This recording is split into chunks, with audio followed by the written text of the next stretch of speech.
오늘 우리에게 주신 하나님의 말씀은 창세기 1장 1절부터 13절까지의 말씀입니다. 구약성경 1쪽입니다. 창세기 1장 1절부터 13절까지의 말씀을 드라마 바이블로 낭독합니다. 창세기 제1장.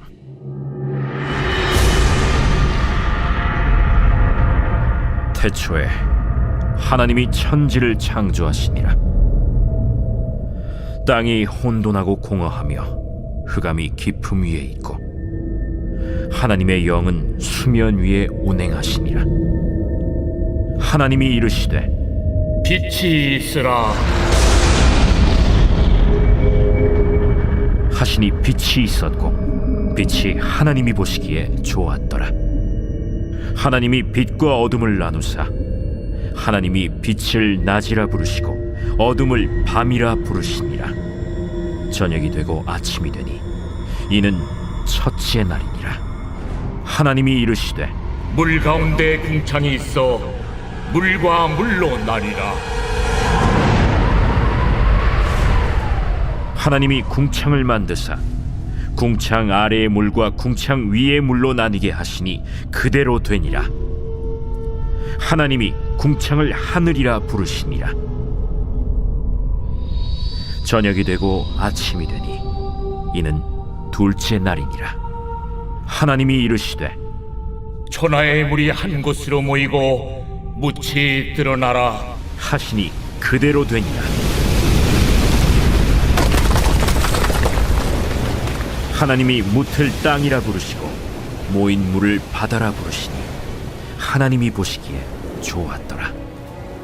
하나님이 이르시되 땅은 풀과 씨 맺는 채소와 각기 종류대로 씨 가진 열매 맺는 나무를 내라 하시니 그대로 되어 땅이 풀과 각기 종류대로 씨 맺는 채소와 각기 종류대로 씨 가진 열매 맺는 나무를 내니 하나님이 보시기에 좋았더라. 저녁이 되고 아침이 되니 이는 셋째 날이니라. 어제 말씀드린 대로 오늘부터는 창세기를 살펴보겠습니다.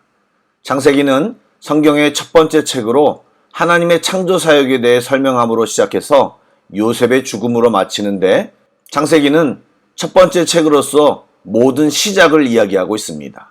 우주의 시작, 인류의 시작, 죄의 시작, 구속사의 시작, 언약의 시작, 족장 역사의 시작, 하나님의 선택받은 백성의 시작, 12지파의 시작 등 각가지의 시작을 다루고 있습니다.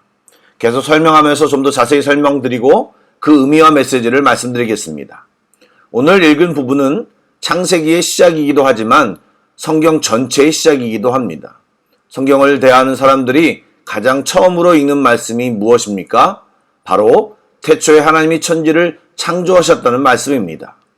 과학계 일부에서 말하는 진화론처럼, 즉 이 세상은 저절로 우연히 진화를 거쳐 생겨난 것이 아니라 모든 만물의 시작과 기원이 바로 하나님으로부터 시작되었음을 선포합니다.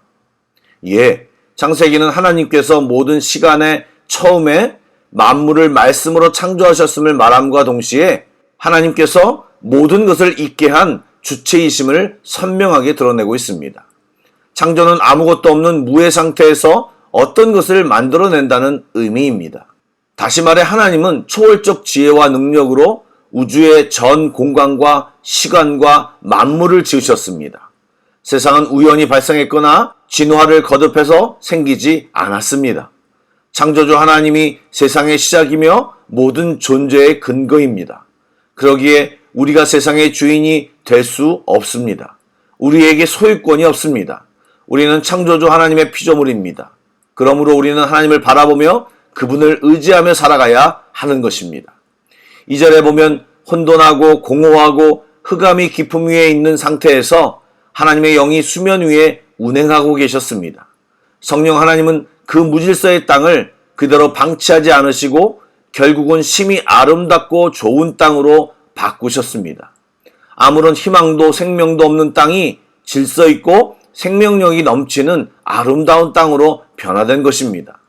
지금도 창조주 하나님은 마치 불 꺼진 집에 등불을 켜듯이 인생의 흑암을 밝혀주십니다. 예, 하나님은 무질서하고 공허함을 질서와 아름답고 생명력이 넘치는 것으로 바꾸시는 분이십니다. 우리들이 그런 하나님과 함께할 때 우리의 인생의 무질서와 공허와 혼돈은 그쳐지고 희망과 생명이 넘치며 아름다운 모습을 갖추게 되는 것입니다. 이것은 일종의 신앙의 원리이자 결과입니다.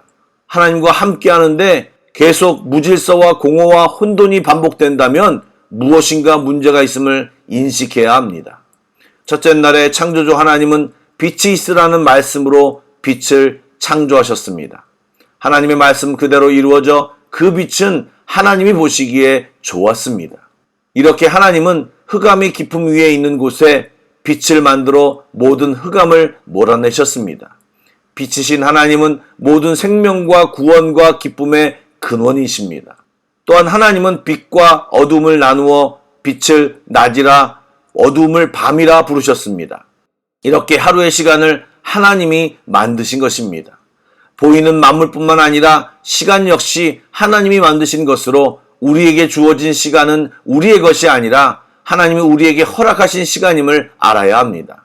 그러므로 우리들에게 주어진 시간 역시 값지고 의미 있게 또 하나님의 영광을 위해 마땅히 사용하는 자들이 되어야 할 것입니다. 둘째 날에 하나님은 물로 가득 덮인 지구에 궁창을 만들어 궁창 위의 물과 궁창 아래의 물로 나누셨습니다. 궁창은 대기권을 가리킵니다. 그래서 궁창 아래의 물은 강과 바다를 비롯해 지면과 접해 있는 물을 말하며 궁창 위의 물은 구름을 이루고 있는 물을 가리킵니다. 이 물은 대기 안에서 서로 순환합니다.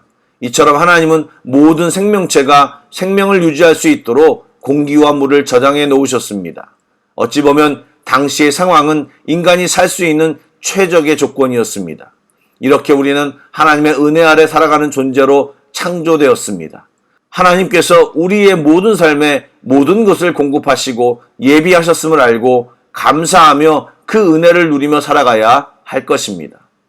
하나님은 셋째 날에 궁창 아래의 물을 한 곳으로 모이게 하여 묻이 드러나게 하시고 그 묻을 땅이라고 모인 물을 바다라고 부르시며 땅에 각종 식물을 지으셨습니다. 따라서 지구의 모든 곡식과 채소와 과일의 원주인은 인간이 아니라 바로 창조주 하나님이십니다. 우리는 하나님이 주신 모든 것을 감사함으로 누리며 잘 보존해야 합니다. 사실 현재 일어나고 있는 기후 이상 현상은 인간의 방종과 남용의 결과라고 말하고 있습니다. 결국 그 기후 이상은 인간에게만 위협이 되는 것이 아니라 하나님의 창조물인 자연에게도 큰 위협이 되고 있습니다. 교회는 하나님의 창조물인 자연과 환경을 어떻게 지키고 보호해야 할지를 늦었지만 고민하고 교육하고 실천해야 할 것입니다. 사랑하는 여러분, 세가족 교육 시간에도 말씀드렸지만 하나님의 말씀은 그 자체에 놀라운 능력이 있습니다. 태초에 말씀으로 창조했던 모든 것들은 아직까지도 존재하고 여전히 그대로 활동하고 있습니다. 또 말씀으로 무에서 유를 창조하셨습니다. 말씀으로 엉망이었던 것이 놀랍고 아름다운 것으로 변했습니다. 예, 이것이 하나님의 말씀의 속성입니다. 믿음을 소유한 우리들은 하나님의 말씀의 능력을 믿는다면 말씀에 딸린 약속이 우리의 삶 가운데 나타날 것을 반드시 기대해야 할 것입니다. 왜냐하면 하나님은 창조주이시기 때문입니다. 이것을 잊지 말고 그분 앞에 바로 살고 마땅히 주님께 돌려야 할 찬양과 존귀와 영광을 여호와 하나님께 올려드리기를 간절히 소망합니다. 할렐루야, 아멘. 기도하겠습니다. 태초에 천지를 창조하신 하나님, 하나님이 우리의 인생의 시작이며 온 우주의 기원이십니다. 오직 하나님만이 우리의 주인이며 통치자이십니다. 하나님이 어둠을 밝혀주시고 시간과 공간을 만드시고 모든 것을 공급하시는 분임을 우리 모두가 믿음으로 인정하고 그 임재 앞에 순종하며 살게 하여 주옵소서. 오늘 말씀을 붙들고 기도하는 성도들에게 힘주시고 말씀의 능력을 보여주시옵소서. 주여 응답하여 주시옵소서. 예수님의 이름으로 기도드립니다. 아멘. 계속해서 찬양곡을 묵상하시고 합심기도와 개인기도로 나아가겠습니다.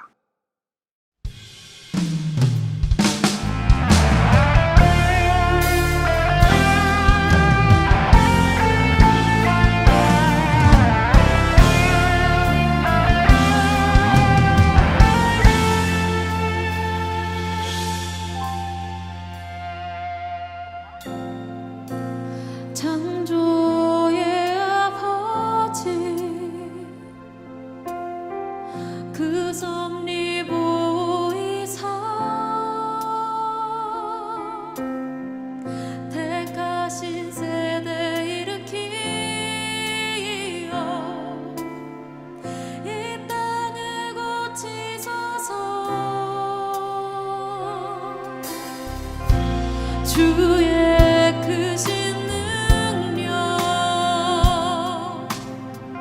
만물이 사모하니 성령의 기름 부어주사 이 시간 임하소서.